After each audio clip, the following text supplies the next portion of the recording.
सोलापुरात 60 उद्योजक 300 कोटींची गुंतवणूक करणार आहेत। मुख्यमंत्री देवेंद्र फडणवीसांच्या सूचनेनंतर सोलापुरातील उद्योग क्षेत्राला प्रोत्साहन देण्यासाठी प्रशासनाकडून पुढाकार घेण्यात आलाय। उद्योजकांना आवश्यक असलेल्या सर्व सेवा सुविधा एका छताखाली देण्याचा प्रयत्न प्रशासनाकडून केला जातोय।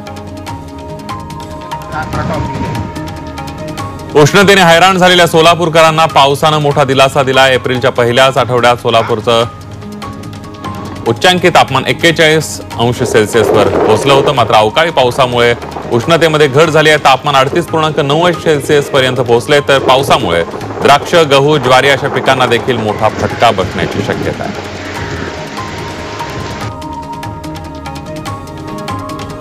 सोलापूर नगरपालिकेच्या लोक अदालतला उत्तम प्रतिसाद मिळाला। यावेळेला 2962 मिळकतदारांनी हजेरी लावली।